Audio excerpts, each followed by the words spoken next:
Welcome to Phonogenics 101, a Riotboy production hosted by Jeremy Gloff. The podcast where people who love music discuss albums track by track. Please hit subscribe, and if you'd like to support this podcast, patreon.com/Jeremy Gloff or Venmo @Jeremy Gloff. And now, on to the music.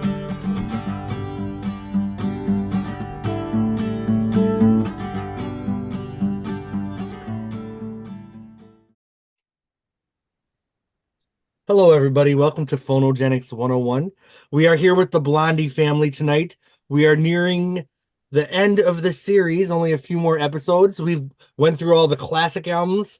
We did the first batch of the comeback albums, and now we're finishing up with a couple more episodes, then the compilations. So everybody here has been on the podcast. No need for introductions. Everyone here is a beloved part of the Blondie Phonogenics family. So thanks to the Patreon subscribers. I always appreciate that direct deposit that I get every month, especially when the bill for Zoom comes in and the bill for the podcast host comes in. So thank you so much. I really appreciate it.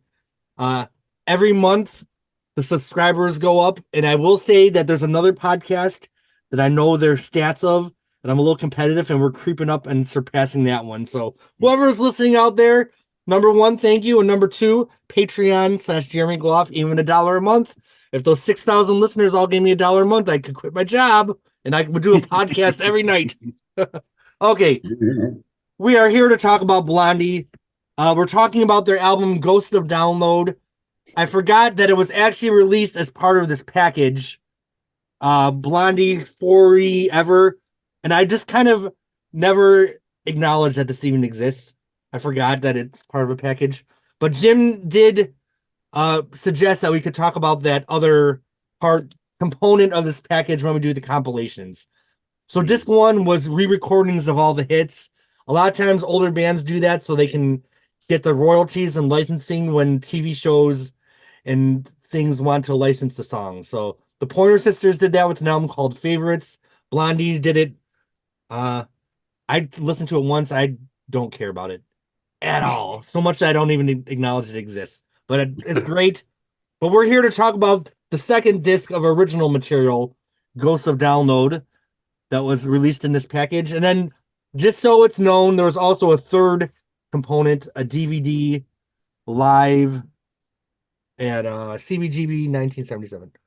I always get a little remorseful when artists bundle a new recording of work as part of something else, because I feel like it kind of cheapens the new album a little bit. I really love this album. We have kind of a bag of opinions on this podcast tonight, so I'm excited to go into the track by track. I'm going to say what I know about this album, and then I'm going to let the Blondie experts take over. I feel like poor Blondie always had a little bit of issues with labels and getting albums cranked out, that there's always a little bit of a delay. They used a different template while making this album. Instead of all being in the studio together, it was all done via email and tracks over email. There are a lot of guest performers, but the title Ghost of Download is a really cool title for an album that was recorded in a new way by this veteran band. So I remember when the first couple singles came out, Sugar on the Side and Rose by Other Name, I feel like they were released before the album, if I remember. And yeah, that's all I got. What do you guys want to say about your life as Blondie fans coming into the release of this project? I didn't realize if you take the first letter of each of the words, it spells God. Oh, Ghosts of Download. that's pretty cool. I don't know if that was intentional or not, but Debbie usually titles the albums, I believe. Barry could verify that, but I think Debbie is the one who usually picks the titles of the albums. So, but it could have to do, with the way that they did record this album, all basically distance. I mean, they did distance recording, sending tracks and all that kind of stuff. So, not my favorite album. There's some good songs on it. There's some that, I hear and it's like, oh yeah, I kind of like that one, but I couldn't even, but it's just not very memorable like some of the other ones are. All right, who would like to go next? Scott. I will. That's pretty much my consensus too, so I won't go on very long about it because I know we're going to get into it track by track. I feel like this is another front-loaded album where the beginning of it is strong, and it's got like, the first 5 songs or so I like, and then all of a sudden around the halfway point, I just kind of drop off a little bit.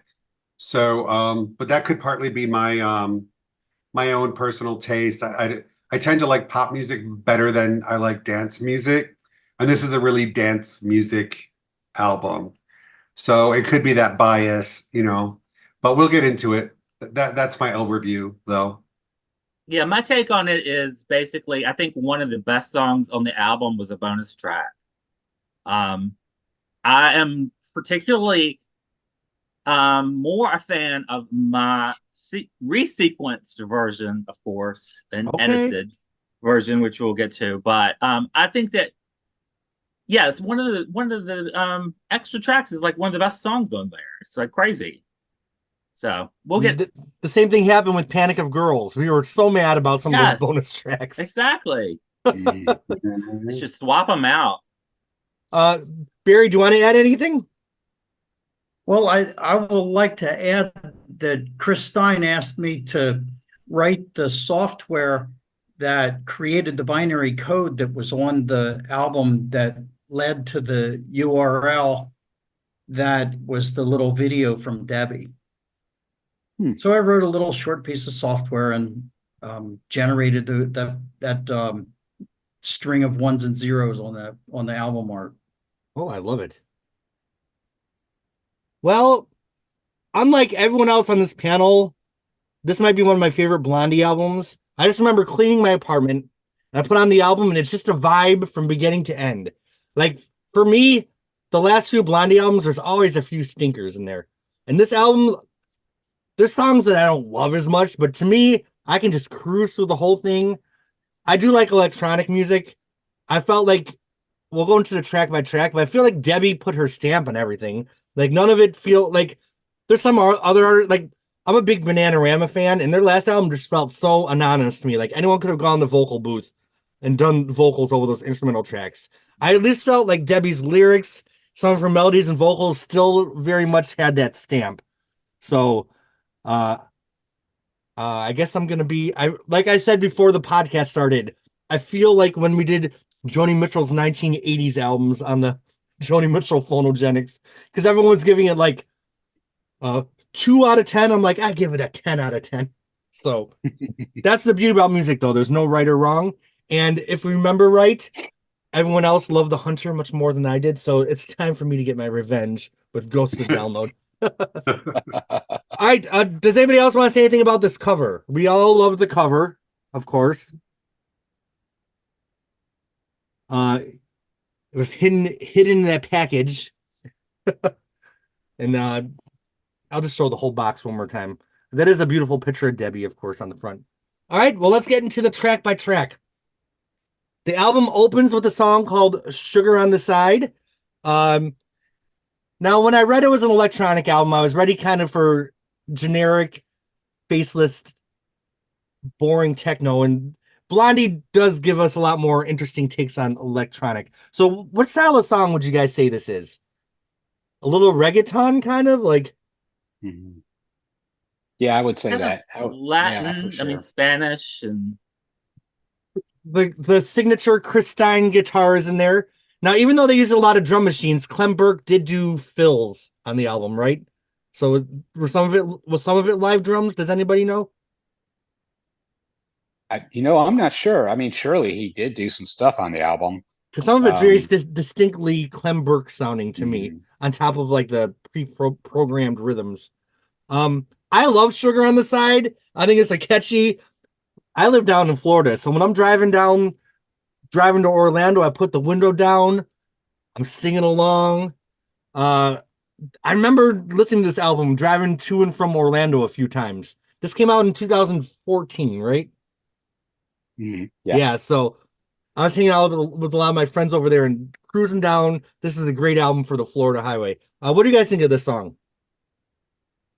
I do like this song. This is probably one of the one of the stronger songs on there. Not the strongest, but it is, like Scott said, that front end of the album is just, packed with some pretty decent stuff. But Sugar on the Side, I mean, it was catchy. I like the lyrics to it. I like the Sistema Solera, who were the guest artists on this, where they kind of go through their rap in the middle of it, and yeah, you're right. It is kind of catchy. It's one of those ones that if you're out on a nice sunny day and this song comes on, you roll your window down and just crank the radio with it.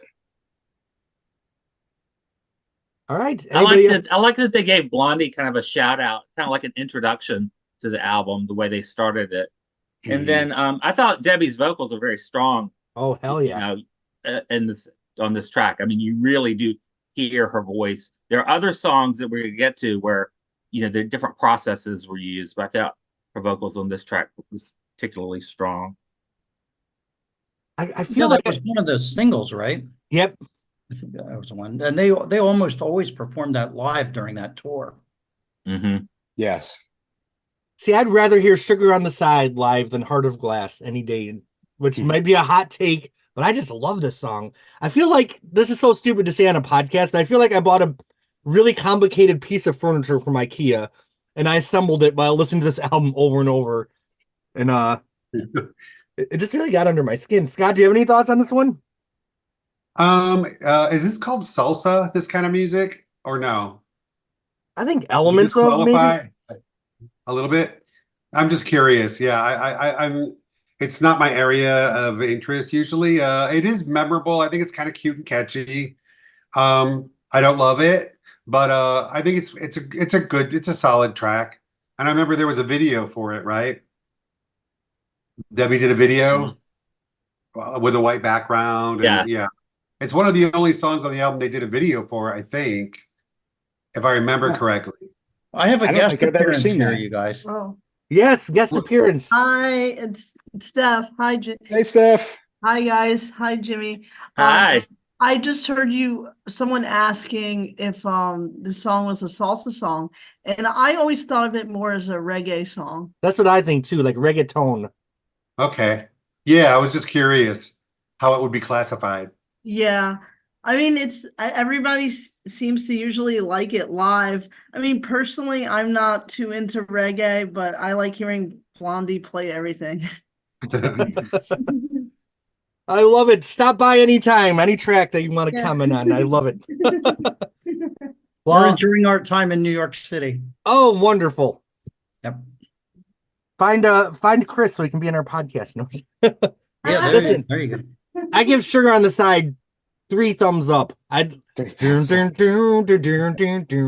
guitar, it has that Blondie signature because like they have like an accordion in the verses, so it's kind of like just throw everything in the kitchen sink. And I think it's a strong album opener.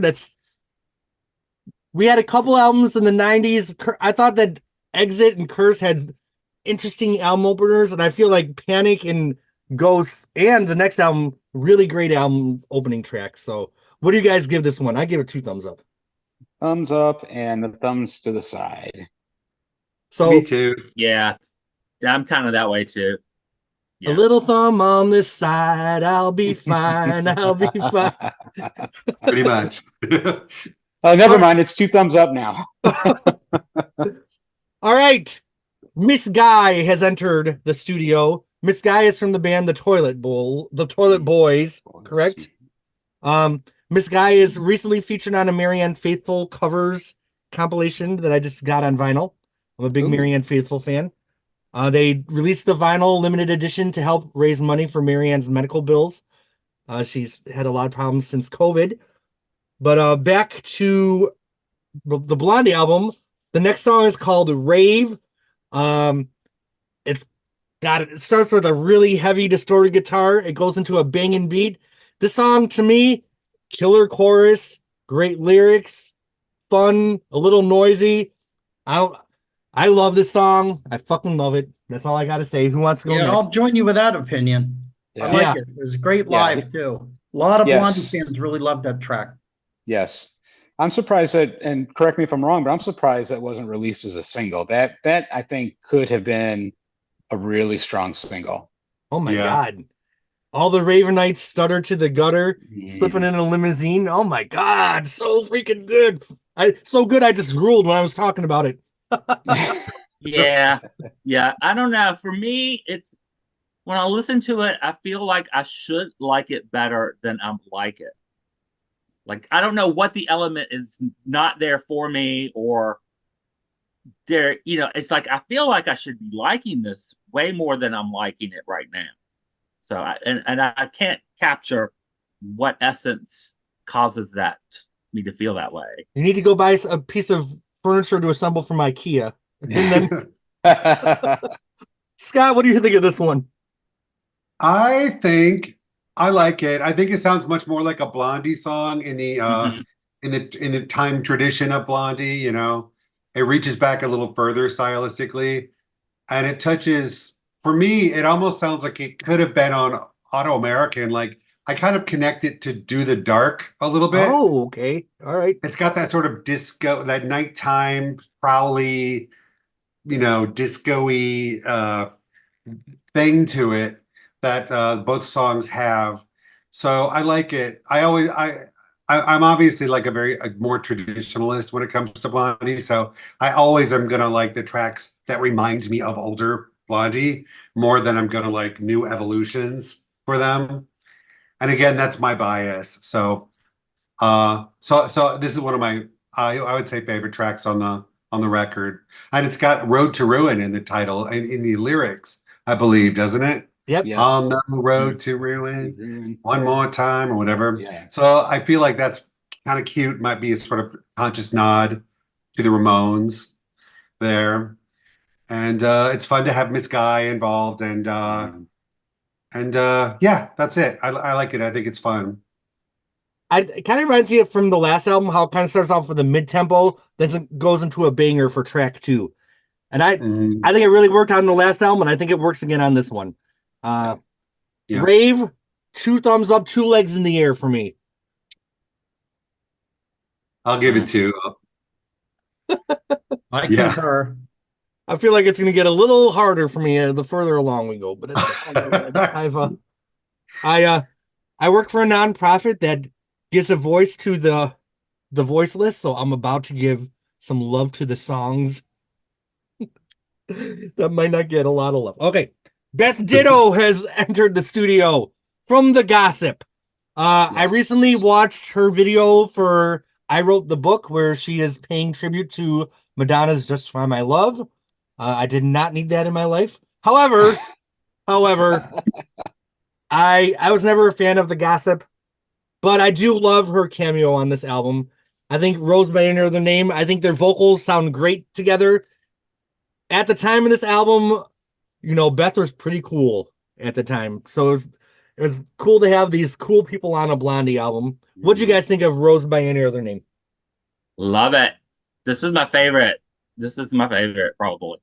If I had to pick one, and I would play this one. I would for people who were not following Blondie, and who were very kind of picky about music, and a lot of people really like this, who traditionally had not been a fan of Blondie per se, and they didn't recognize that this was a Blondie song. Okay.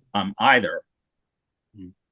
I have to agree with Jimmy, because I had this song for some reason got quite a bit of play on one of the Sirius XM channels. I can't remember which one it was. It might have been Pride. I don't even think it exists anymore. But and a lot of my friends in that circle were just loved that song, and couldn't believe that was, like Jimmy said, that was a Blondie song, and it was getting a lot of good play for the first few weeks it was out. Yeah, I love it. I love Beth Ditto. I hate that she's kind of disappeared a little bit, but because I think she's very unique, kind of like She is. do you remember that group Romeo Void? Oh, yeah. Yeah. Wouldn't it be better She if we kind of slept reminds me of together? that. Yes, yeah. She kind of reminds me of that. But having her on this song was just the best choice. And then this song, I think was one of Matt's songs, if I remember right, and I believe he wrote this when he and Yeah, we his have him. ex-wife were expecting their baby, expecting Yeah, their first child. yeah, we can. I can play Matt's commentary whenever you like. You know, he does go into that what Jim is talking about. Yeah, is it all one commentary or is it little snippets that go with different songs? It's little snippets of each song. Yeah, whatever you want to interject, please All do. right. Well, let's listen to Matt's take, and then we can talk about him. Okay. So that's kind of music of the music I made. Oh, can you turn up a little? I wrote Oh, the music for that, all of the music actually, and I played the guitar, the bass, the keyboards that are on it. I programmed some of the electronic drum sounds you hear, and I of course, played the real drums that are also on that song. They're kind of mixed together, electronic and real drums. Will and I wrote the lyrics to that song. She was pregnant with our daughter Anna at the time, and I think that's where the line, if you're a boy or a girl, I love you just the same, that came out because we didn't know if she was going to be a girl or a boy yet, although she could have been non-binary. Still love her just the same anyway, even if she was non-binary. The rest of the lyrics are not about her, though. Just want to make that clear. It's just more of a free association. So yeah, the rest of the lyrics were free association, sort of with the theme of loving the person who you want to love and not being distracted by the gender, or not letting the gender sort of influence your view of a person or seeing a person however they want to be or however they want to present themselves. Boys don't have to wear blue, girls don't have to wear pink, all that sort of thing. Which you start thinking about a lot when you have a kid, because you're like, who is this person going to be? What are they going to be? And can I love them for whoever they are? So that was that one. There we go. well, how cool, Beth Ditto is such a huge icon for body positivity and for queer voices. So to have best actual voice on this song that's so progressive was so fucking cool. And something I was thinking of, I'm a huge Madonna fan, but sometimes Madonna would have guests on her album that I'm like, I know Madonna doesn't listen to them and they didn't listen to Madonna and she's just trying to have cool people on her album. But I'm certain that Beth Ditto was a huge Blondie fan. It was probably so exciting for her to be on this album. Actually, this the True Colors tour Oh yeah. that Cyndi Lauper put together, that Debbie performed her solo. Well, Gossip was one of the bands that opened. Okay. Yeah, so they were in that set. So Debbie would have met Beth at that time. And I mean, I was at the show and Gossip blew me away. I didn't know Really? who they were.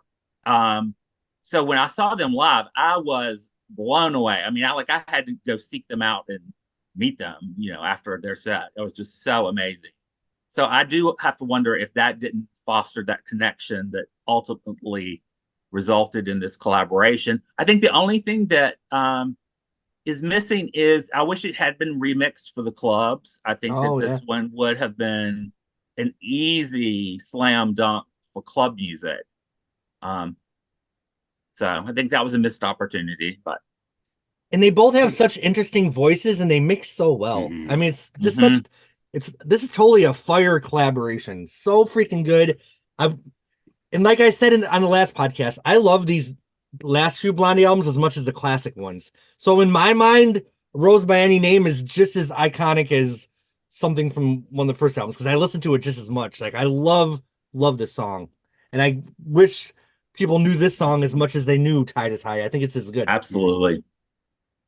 Yeah, I love that song. I'm, as I said in past episodes, I'm a big fan of Matt's work. And I too hadn't been familiar with Gossip before this. I don't remember what's the title of that really great song that they did. Mangled Heart. Standing on the Edge of Control, was that them? Yeah, that's a great one. That's a good one. Yeah, I can't recall it right now, but yeah, I gave them quite a bit of listening after this came out. But I think it's a really good collaboration with Matt, and like I said, I love his work. All right. Any other thoughts on Rose by Any Name? I think it's kind of interesting that the line "if you're a boy" or "if you were a girl" was written about a couple who's expecting a baby, because it became almost an anthem for bisexuality in a way. If you don't know that, because it sounds, the way I interpreted it was Debbie saying, "I can love a man, I can love a woman. It's just about the person. It's Right. not about the gender." And I think probably that's the way most people would interpret it. I So did. it's yeah, right. So, and it's cool. Mm. It's cool that, that's what's cool about lyrics. And, you don't have to know exactly what it meant to the author, because you can turn it into whatever it means for you. Right. But yeah, I think it's cute that it was about a baby, but in the song it sounds like a statement about bisexuality or pansexuality.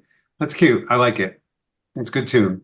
Yeah, these 3 opening tracks, just like you said, such a strong opening.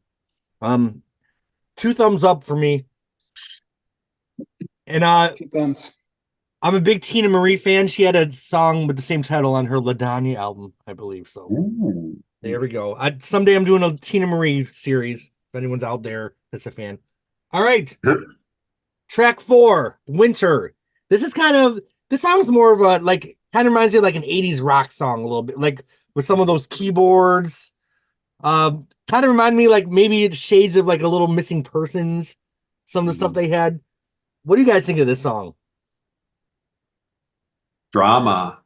It's dramatic, right? It's like Debbie walking down the staircase by the moonlight, like pulling at her hair, and it's very epic. It has an epic feeling to me. That one lyric, I like that. If honesty kills, you'll have a really long life, or whatever. A great lyric. Such a great the lyrics in this are very good. Yes. Kind of dark. Mm-hmm. You wonder what it's about. Like, I would love to know who or what this song was about, or if she was actually, I have Debbie. Wait, right now. I'm just kidding. Oh, damn! I was happy about it. Maybe Missing Persons is the wrong comparison. Maybe a little Berlin.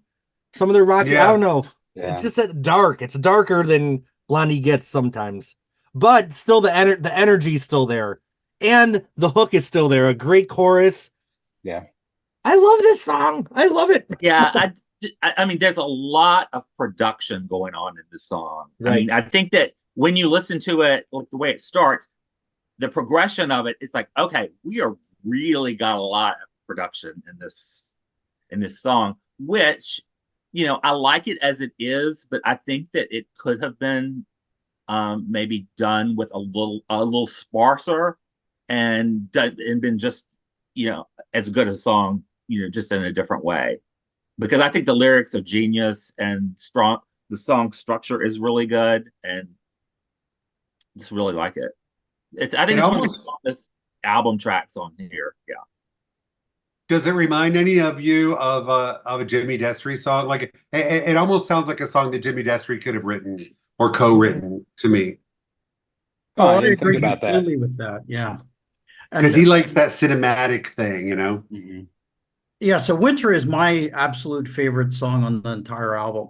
I think that it has the distinctive sound that Debbie has when she sings, and that's Debbie, no matter how low she is in the mix, that sound. Yeah. And I don't know enough about music to tell you exactly what the sound is, but you could play me any track with Debbie mixed to the smallest amount, and I'll be like, that's Debbie Harry. And that song has it. And I just thought it was so absolutely amazing. I was playing this in my car. I had to pull over. I couldn't drive, literally. And when I got home, I wrote Debbie Harry an email, and I told her how much that song meant to me and how so perfect it was. Like, her voice was so distinctive in it. And like you guys said, the lyrics are phenomenal. It's just, I completely was blown away, because to me it represents the best elements that made me love Blondie in the first place, from so long ago through right up to the present. Yeah, I just think, like, I know an album's good when I have my window down and like my arm out, and my arm hasn't left the window yet. Like one song after another. I give Winter 2 thumbs up. Does anyone else have any commentary on this track? One thing that I love about the way she sings it is, you know how Debbie has that thing where sometimes she sings and sometimes she's acting out the song Oh yeah. vocally. She's doing that very much here. She's Mhm. like she's singing it, but she's also acting it out, which is again giving it that cinematic quality. You feel like you're watching a movie and starring Debbie Harry as this character that's going through this thing. And I love when she does that with her voice. Like Barry said, I don't know how to isolate, break it down and say, what is it that she's doing exactly? But it's something that not every singer does. Not every singer acts out the song. And Debbie doesn't always do it, but she's doing it here. And I love it. I think it's Scott, just the. that, Oh, go Scott, that ahead. reminds me of you. I totally started thinking of End of the Run on Deaf, Dumb, and Blonde. Oh, It's yeah. very similar. Yep. I think it's just the magic, and you can't. There's no words for it. It's just the magic of magic. It's here. Yep. And Barry, I love how you said like this checks all the boxes of what we love about Blondie, but it doesn't sound like another Blondie song. Like to me, you know, I couldn't say Winter sounds like blah blah blah from another album. So Yeah, I agree with that. It doesn't specifically remind me of anything, only that it just seems that it's so matched for Debbie's voice as if it was a Jimmy Destry song, but it has the Debbie Harry and Chris Stein character of Yep. a lot of the early songs. But the thing that really does me in, every time is that Debbie Harry sound, the distinctive, recognizable one that you point your finger at the speakers and go, "That's Debbie Harry right Yeah. there." And I think that that's been kind of less common in recent years, in say the last decade or so, as it was like in 78, 79, Right. 80, that, and even on Auto American, a lot of the songs you hear that distinctive sound, and that's Debbie's thing, and Yeah, I actually, love it. for me, this one is the song that when we get to it, it makes me feel more familiar with Blondie. I feel like this is the song where they are really in their wheelhouse. So this one reminds me of a progression from Panic of Girls. It okay. feels like they have grown from Panic of Girls, and now we have Winter is that child from that growth. And how great that they're still growing this far in how many decades in now? You know what I mean? Like it's awesome. 50 this year, right? Yeah. Wow. Yeah. Oh, Lord have mercy. All right, so we're moving on. I want to drag you around. Something I love about this album is like we have a little whistle sound, and they just have this little synthesizer like. I love like some of the dorky little synth sounds they use. I feel like it kind of remind me of like Ripper to Shreds. Then there's One Way or Another. I Will Drive by Her House, and now they're gonna drag you around. To me, it's just kind of fits into that theme. And once again, I can just so sing along to the song. I want to drag you around. Like to me, all these songs are just a great ride, and this is another great track. I like the synth sounds they use. To me, it's so Blondie, but it's so in the theme of this album too. So I don't know if I'm the only one, but I love this song. All right, take it away, friends. Yeah, I'm gonna just echo what you said. I love the song. I mean, I think it's a song that I would choose to listen to on its own outside of just playing the album. Like I would put this if I were putting together a dream playlist that is not focused on just the greatest hits. This would probably definitely be on there. It's like just a really good song. The only thing I thought was what would have happened if there'd been just a little bit less production to it, but I love it as it is. I like how the musicality of it's kind of whimsical, for the lyric, I'm going to drag you around, I mean, that could be taken a couple of different ways. I mean, I'm looking at the lyrics and it could be taken as like, oh, well, this guy she's talking about, it's like her teddy bear and she's going to drag him around everywhere. But then it talks about, can't know the places you get to. I can't be worried about everything you do. So now you're thinking, oh, well, this is somebody who is, stepping out on her. And so she's decided, yeah, I'm going to drag your ass around. Yeah. So, you're not really sure how to take that. But the tone of the lyrics, to me, the way I interpreted it, is different than the tone of the music, and I love that. Oh yeah. It's almost like a nursery rhyme, but I'm gonna cut you type of nursery rhyme, So that's kind of my take on it. But I agree with Jimmy, and Jimmy, I want you to do that. Make a playlist of Blondie songs that aren't the greatest hits that you think would make a great deep cuts. Oh, I'm up for that mission. Yes. I'll have it done tomorrow. I I'll love have it right now. I love how they double the speed where it's like, I want to drag you around. I want to drag you. It's so good. Oh my God. See, I don't know. I just feel like some of the songwriting is just as good as anything they've ever done. I'm a huge fan. All right. Any other thoughts, Scott or Barry, on this one? Yeah. That was one of the tracks I think that was produced by Chris and Jeff Saltzman. Jeff Saltzman, I knew him, or I knew of him, I should say. I don't personally know him, but he produced the Sounds, which is a Swedish band that I really like. I've liked them for a long time. In fact, the way I learned about them was I was visiting Lee Fox at his home in New Jersey, right along the shore.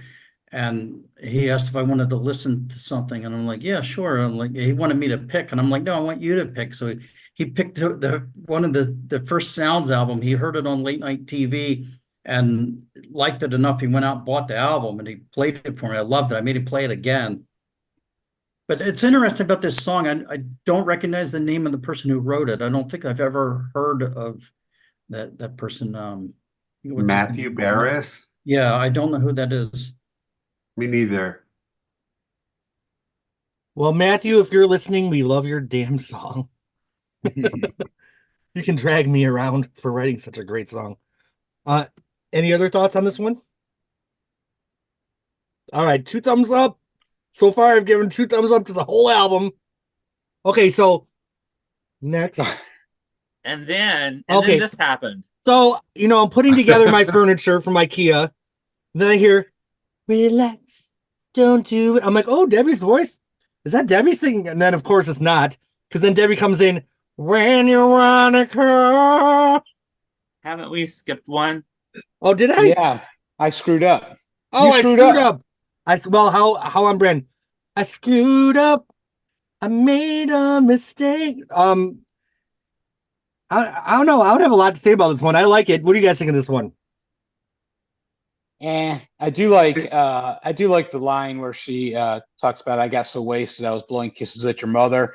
I thought that she was Johnny Depp and drag. Yeah, I like this song. To me, this is like an album cut. It's an album cut, but it's not offensive. I think it's the weakest track so far. Yeah. And yes, I like the Spanish part. But I'm not a fan of the accordion intro. And I just, no. It lives up to its title. It does. It really does. See, I think I like it more than you because I like the accordion. I like the kind of stuttering beat. To me, it's also, you can sing along, get lost. Like, I definitely sing along to it. My arm's still out the window. Am I the only one here that likes this song, even though I skipped it? Yes. Okay. Well, I give it 2 fucking thumbs up. I don't give a fuck. Oh, we got sideways, thumbs down. Okay. Oh, thumbs down. Okay. Well, maybe I should have just cruised by it. Okay. So then now we're on to Relax. If you ever needed a ballad cover of Relax, that's a piano ballad, but then goes into sounding like the original song in the last 2 minutes, then kind of has a techno section. It has some other people singing. Like, there's a lot going on here. And I still don't know if it's the best thing or the worst thing ever. I feel like it's such a like WTF moment. Like what the fuck? I think it's just the longest thing ever. It's yeah, it's Well, it takes way too long to kick in. I mean, they should. I like the slow intro. I'm down with it. You know, put your stamp on it, put a twist on it, slow it down, but it takes way too long to kick in. And I think Yeah, I think that they is should have put the a extended mistake. version on a B-side or something and put Yeah. it like an edit. Yeah, they needed editing just to get it where it kicks in, because you know you don't want to wait 3 minutes of the slow part just to have a minute and a half basically of the part you really wanted to hear them do. So see, I agree with Barry. I think it probably should have been like a part one and a part two. I like the slow part. I think Blondie Me too. I think that they were ingenious because you hear there's always two camps when somebody does a remake. It's either don't ruin the original, do it just like the original, or no, make it your own. I think Boy George said that on whatever talent show he's on right now, where some girl got on and did this very soul bluesy version of Karma Chameleon that he didn't even know it was his song until about halfway through it. And so I think what Blondie did is they took the best of both two worlds and just mashed them together. All right, sure, we're going to do our own thing to it, but then by the way, we really like the original, so we're going to give you some of that too. So I think it should have been like a part one, part two. Part one was the slow Blondie version of the song. Part two, would have been the more Frankie Goes to Hollywood type version of the song. I really like Debbie's vocals on this. Now, this is one of the ones that when it does kick in, it's one of the ones that when I got my windows down, I'm blasting that part of it. I do this song. This is probably my favorite song on this album because it was so different and it just totally. I just, how Barry was with Winter. This is how I was with Relax. Just because they just twisted it up so much. You would have never expected that. and I made a note that I think this is the fifth track on the album so far that features other vocalists. oh yeah. Other than Debbie's vocals. I feel like no one ever steals the show from her, which does happen No. when other people have a lot of guest performers, but I feel like Right. Debbie does stay front and center. So I feel like this song is epic. I'm not a huge fan of the Frankie Goes to Hollywood version. Like I never loved that song, but I feel like the way Blondie did it here really I lived it. No. you did love it. It was like a song of my time in the club. So that song was huge. See, that's when I always got off the dance floor. I'm like, I don't want to hear this one. But I feel like you weren't there originally. yeah, that's true. I feel like the way Blondie did it really deconstructs the song and shows it from so many angles that you never saw from the original version. I think I saw things and felt things that I never would have thought of this song. Then the first time I heard the album, I remember when it started going into the last thing I expected it to do was then to kick in. Like I thought it was just gonna be a ballad and that was it. And then when it came in the standard version, I'm like, they're giving me everything. Like they're giving me it's an epic cover. They, like you said, Jim, they did it all. And I think they did it successfully. I think it's a suite, if you will. Yes. It's like a Beethoven suite, but it's Blondie covering Relax in two or three movements. 2 parts. Yeah. 2 parts. And who was the lead singer of Frankie Goes to Hollywood? What was his name? Holly Johnson. Yeah, he passed away many years ago, right? No, he's alive today. Oh, he's alive? I don't know why. I thought that. His career may not be. His career may not be, but I do believe he is alive. They just performed recently. The band is the first time they performed together in like 30 years. How shameful of me to have that misinformation. Did anyone know what he thought of this cover? Okay. Well, Relax by Blondie. I give it 2 thumbs up. Any other thoughts on this before we move on? Nope. Okay, so then Take Me in the Night. After the huge epic of Relax, I feel like this is a nice little, it's a step down, but there's still some energy there. Uh, it's got a good chorus. Debbie's using her high range there, but I think it sounds good. I don't think this would be a hit single, but I do think it's a great album track. What do you guys think of this one? This was one of those tracks where I didn't remember it, but when I hear it, it's like, oh yeah, this is on that album. Yeah, it's okay. That was kind of my take on it. To me, this is kind of where the album starts going downhill. You have this epic version of Relax, and then you go to this Take Me in the Night song, and it just wasn't a good way to follow up Relax, I don't think. It needs that resequence. Yes. It needs Jimmy's resequencing. That will happen. But I mean, I do think this sounds like a Blondie track to me. I found that this one did not sound as overly produced as some of the ones I'd mentioned earlier. I do love how Debbie uses her upper, register. I think it fits the song perfectly. And I just think this song moves along nicely. And yeah, I have Nat's commentary, but I'm like confused by my own notes here. So I wouldn't even. I'm afraid to press play because I don't even know what might come out of this phone. Do you want me to pause it and see what it is? No, I mean we can try it. I can play what my notes say, and we'll just see what happens. Okay. 1, 2, 3, 4. Let's see. Is this his song? And I should say we recorded a lot of it in my apartment and some of it at Mercy Sound on 14th Street in Manhattan, which is where the album was. Most of the recording, the vocals and stuff were done there. I think some of the mixing was done there. Mercy Sound, you can go check it out. It's right on 14th Street, all the way east. It's like Avenue B, I think. And what was the other song? Oh yeah, Take Me in the Night. That was another fun one. I think I played again bass, guitar, keyboards. I don't know. Tommy Kessler may have played some guitar, but I think I'm on there. And yeah, that was another fun one. Laurel and I co-wrote that with my friend Dave Smith, who I swear to God is a real person, even though he sounds made up. Dave Smith. All right. Cool. I don't know. I like the hook. Take me in the night. I think it moved along nicely. Yeah, I'm still liking it. My arm's still in the window. I'm still singing along. Every song's got a catchy chorus. Is there any other thoughts on this one? Here's a shock. 2 thumbs up. Sorry, guys. We got a little okay. Yeah, I like that song. It's great. It's another one of Matt's contributions. Like his work.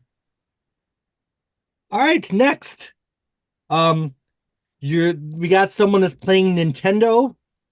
The next song is Make a Way, which I love the line, I want to make a way for us. With the kind of crazy that you can't rehearse. I love that line because I can relate a little bit. I think this is a nice bop. It bops along. You can sing along to it. It's sometimes Blondie can be a little mirthful, but I'm here for this one. I like it. Jimmy, I feel like you don't like this one. To me, it doesn't sound like a Blondie song. It sounds like it's something off of Debbie's solo album. Like maybe it's a Necessary Evil kind of, I don't know. It's like I look at it and I just want to make a way for a better song to come in. So, my heart. I'm not, I mean, it's not that it's not a bad song to me. It just is kind of an unnecessary one in this flow. All right. Any other thoughts on this one? This is where, like, we were talking about, like, a feeling that the album takes a nosedive at a certain point. This would be that place for me. It signals the beginning of a row of songs, a run of songs that has this very busy, noisy arrangement that is sort of frenetic, and it wears out my ears. Like the next 7 songs just give me a headache. like when I listen to them together. I mean, they have some clever lyrics, you know, they have little redeeming moments, but yeah, I don't like the arrangement, and I don't think the melody is memorable enough. I can't ever remember this song, no matter how many times I hear it. Mhm. To save my life, I couldn't sing a line of this song for you. So to me, that's a bad sign. If I can't remember it, it escaped me, and yeah, I would have ended the album with "Take Me in the Night." I would cut the rest of the album, but that's just me. Well, let me refresh your memory. Can I make a way for us? Because I can't live without this in my universe. Love it. 2 thumbs up. Anybody else? I like your version better, Oh, but not theirs. the kind of crazy that you can rehearse. My arm's still out the fucking window. Okay, You're selling it. moving on. Oh, oh, oh, oh, oh, oh, oh, oh, oh, oh, oh, oh, mile high. Anybody? Oh, oh, oh. So Debbie apparently did the song with the DJ. This was his first production. He recorded those group vocals live at a rave. I read an interview. Um, I saw some live versions of this, which I don't think Debbie should try those high vocals maybe in a live setting. They did sound good in the studio, but I didn't think the live version quite had the energy of the beloved album version of Mile High that I love, that you guys probably all hate. So what do you guys think of this song? I mean, I have it down as interesting from the start. I mean, it may not go where it needed to go completely, but I think that there's so much to it that I just wish there had been like a remix or something else. This is another one that somebody else could have made something really a club hit out of this song. I think. Yeah, I agree with Jimmy. It is a catchy song. I do like the vocals from the crowd at the rave, but it just seems like it takes you to a point, but it doesn't take you to the finish line. Exactly. So I like the song. I mean, but it's just, again, it's not a Rose by any other name. It's not Relax. It's not, it's but it's not the worst song on the album either. You know what you guys need to do is you need to drive down I-4 in Florida and sing along. I'm up and coming. I'm in the club. I'm up. Never did I think I'd be on a Blondie podcast trying to sell the Ghost of Download album to my friends. I mean, Okay. I really wonder why there were no remixes, at this stage. Because first they did like 15 versions of Good Boys, and then Panic of Girls, we didn't get any. And now we're not getting any off of this album. There's a couple bootleg remixes, one of Sugar on the Side and one of Rose by any other name, but they're no official. Yeah, no official ones. See, I just adore this album, and I wish it would have got a standalone release, got some remixes. I just think it's worth it. There's not a song I don't love yet. All right. Any other thoughts on Mile High? We're up and coming. We're in the club. Okay. Next, Euphoria. This is now this is one I don't love it as much. It's kind of a vibe. It's this is the one. Oh, the lights are low, right? I feel it coming up. Oh, dun, dun, dun, dun, dun, dun, dun. Okay, this podcast is gonna be just me singing the songs from Ghost of Download. We're just going to mute for now on. Yeah. What do you guys think of this song? I questioned whether it's going anywhere. I mean, I was like, where is it ever going to take me anywhere? I mean, I like the Latin influence drums, whatever, but I just felt it didn't really go anywhere. So, yeah, I kind of agree. This was another one of those songs like Take Me in the Night where it was like I would re-listen to the album and oh yeah, that one's on here. It's okay. But it's like Scott said, if you don't remember it, it's probably not a good thing. And this is one of those ones that I could not remember how it went until I listened to the album, again, and it just, was kind of flatlined for me. Not euphoric. Same. Yeah, I thought it was okay. One thing I did notice, somehow I learned to recognize it, is when something's played backwards. And I remember there was a backwards part in it, and I reversed it in some audio program to see what it was, and it was kind of similar forwards or backwards. Oh, Can't remember, It did, but it that didn't was a say long something time ago. like, like Unite the Devil or something. oh Lord! Like on Yeah, stereo. no, there was Suddenly I'm both interested. instruments. Wait, Paul is what? dead. No. Oh, okay. Now I get it. All right. Well, you know what? I give Euphoria 2 thumbs up still, though. I don't turn it off. There's other Blondie albums where we get to some of those tracks on the second half. Like on Panic at Girls, there's some songs that I just definitely skip over. Oh, we have okay. All right. Ooh, tough crowd here. Okay. We have 2 songs left on the standard edition. Okay. Next is Take It Back. This one is a little bit of a hot mess. I do feel like we have the Misfits from Gem and the Hologram doing background vocals with the na na na na na na na na na na. Couldn't you hear the Misfits from Gem doing that part? We are the Misfits. Our songs are better. This does sound a little generic-y with the music. There's a lot of I want to take it back and you're off the track. A little less hooky than some of the other songs. I don't think there's really a strong hook here. But I'm all for them taking it back. I vote very heavily that take it back. Yes. no, I would keep Full Take It Back. refund. I would keep Take It Back over most of those songs on the second half of Panic at Girls, though. Like, I'd rather have generic Blondie electronica than the 12th reggae song or 20 songs in French. Wipe Off My Sweat, part 2. Oh my God. Poppy. Yeah, Poppy can go home. I'll keep Take It Back. You're being a little nasty now, Jeremy. We're not talking about that album right now.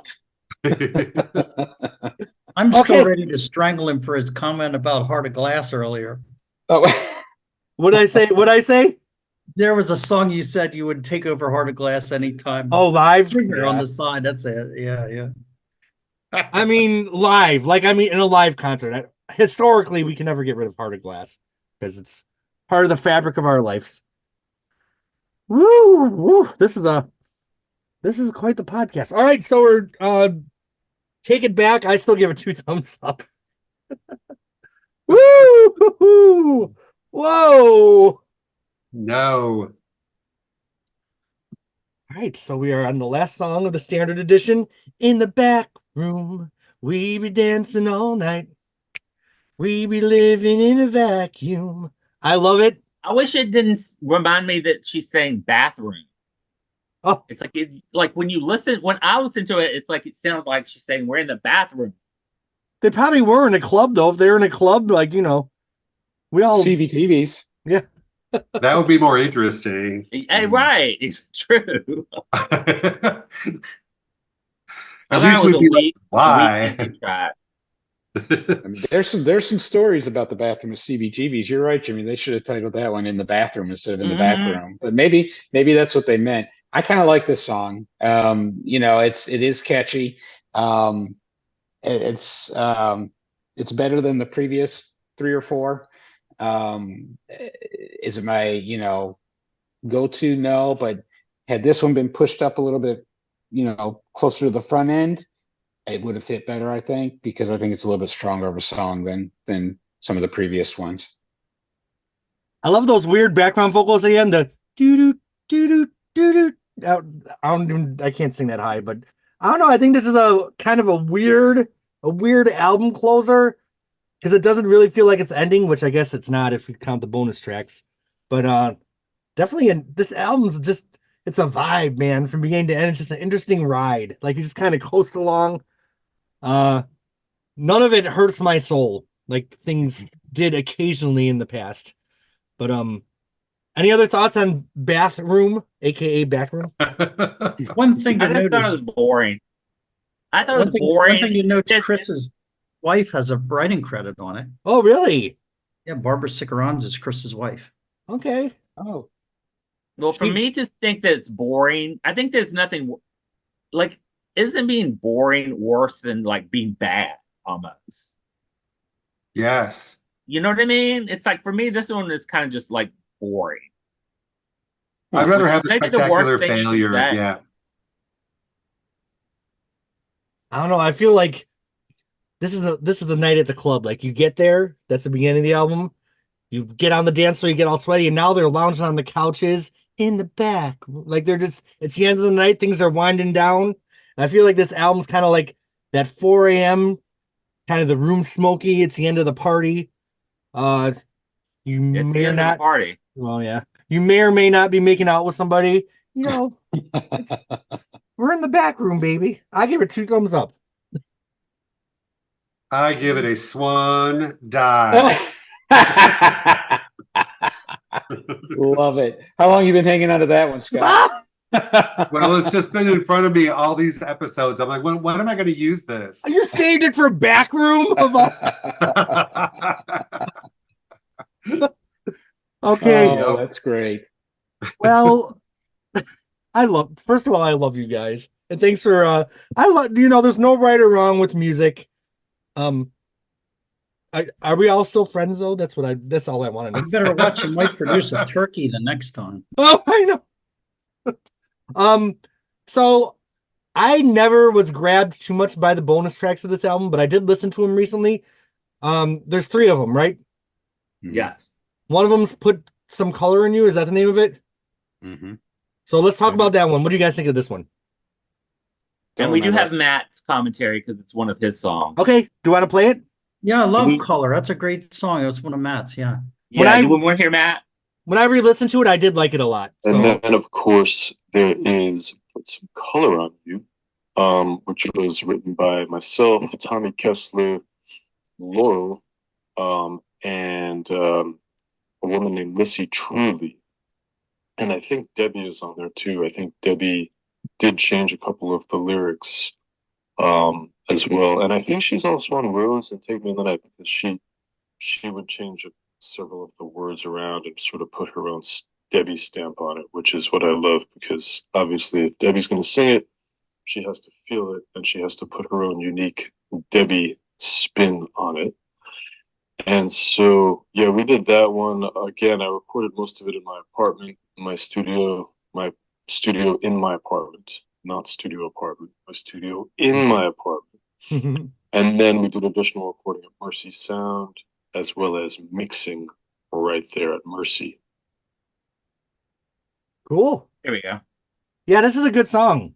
I think I slept on it because when I went back and listened to it, I'm like, okay, I think this could have been on the standard album, maybe swapped out from a different song. Yes.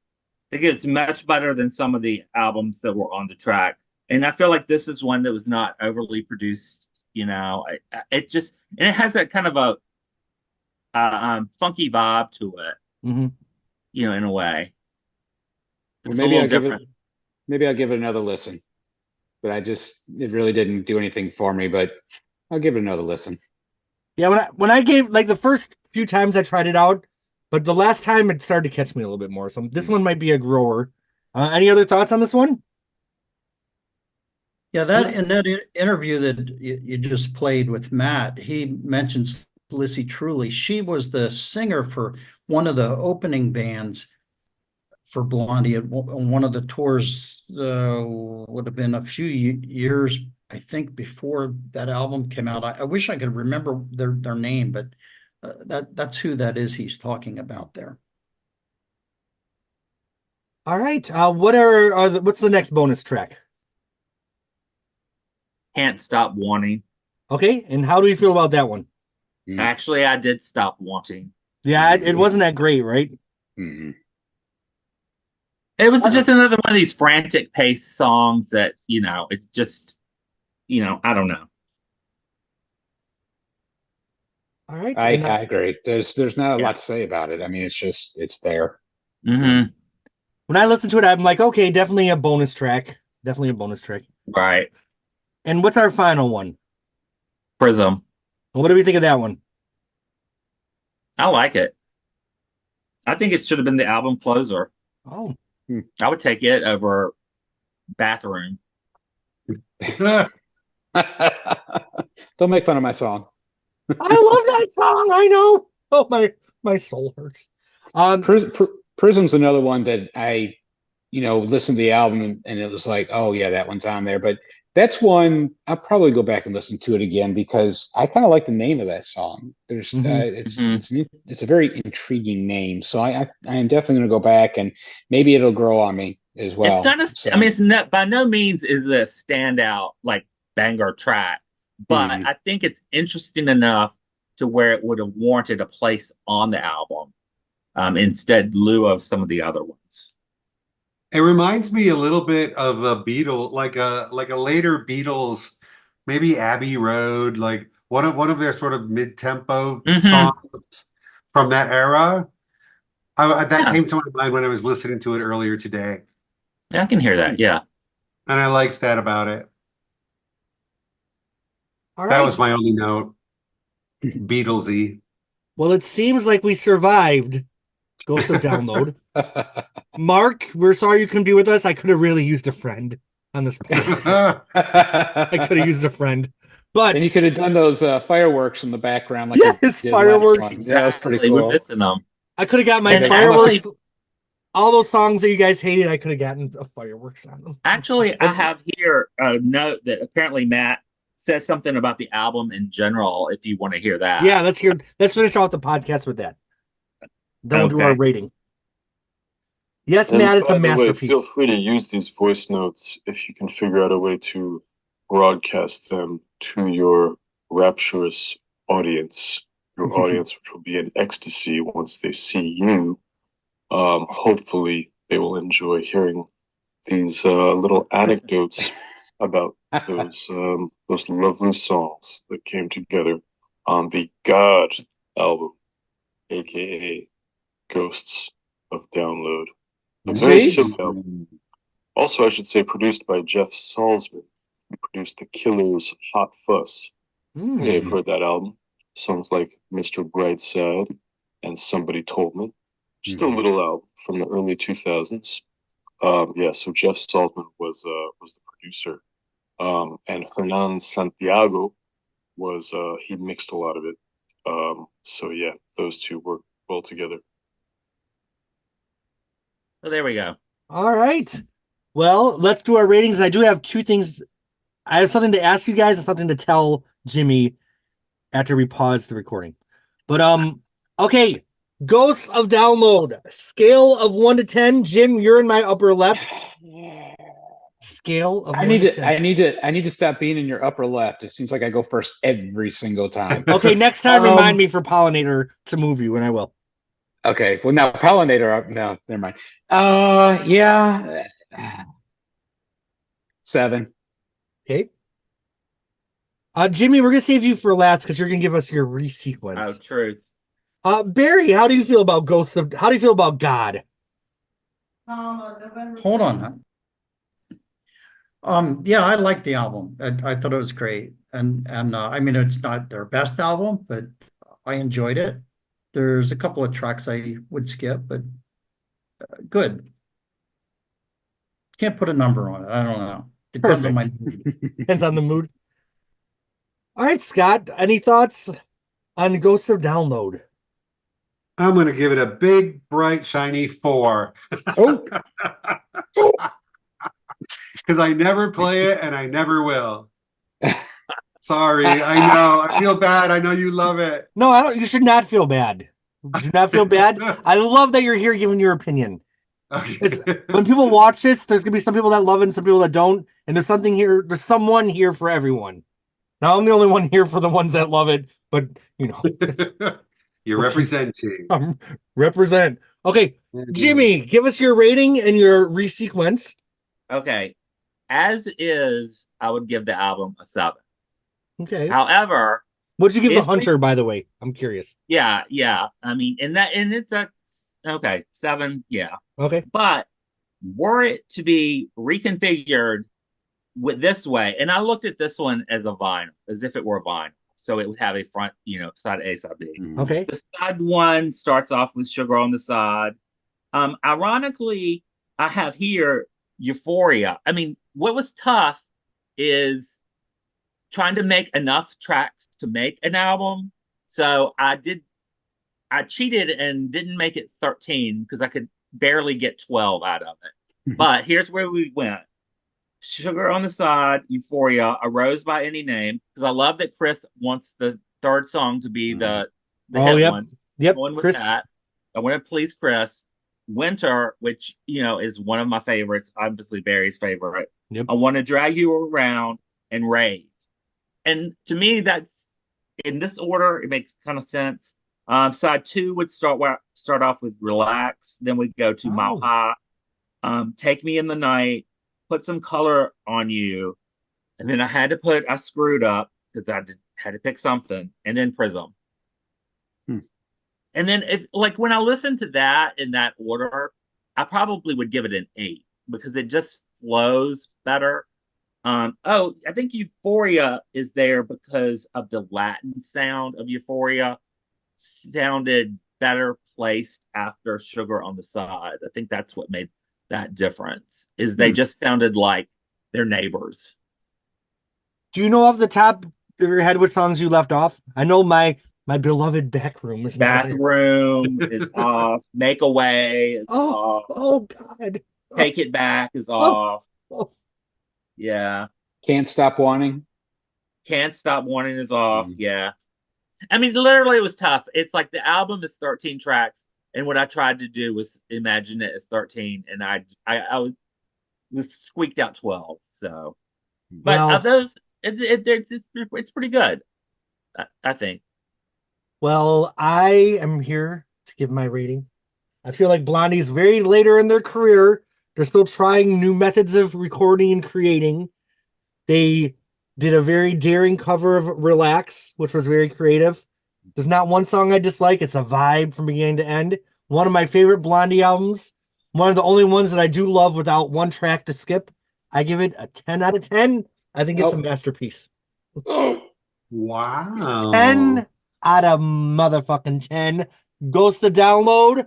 I don't even count this other stuff. This is its own album. Debbie and Chris, if you're watching, I will sing the whole album to you from beginning to end. I know every word of this Blondie album. Which I think I'm having a stroke right now. this is the first Blondie album that I know every lyric to since Each of the Beat, probably. Because every album since then, there were songs I skipped. All right. Well, friends, we are speechless. Mark, please leave your comments underneath the video. Save my reputation, save my soul, and save this album because I think it's great. All right. Well, I want to pause and chat for just 1 second. But thank you to all the Patreon subscribers. Thank you all for sharing your opinions. I had so much fun. I couldn't wait to talk about this 10-star album with all my friends who love Blondie. I will see you all next month. Just trashed it. See you all next month for Pollinator.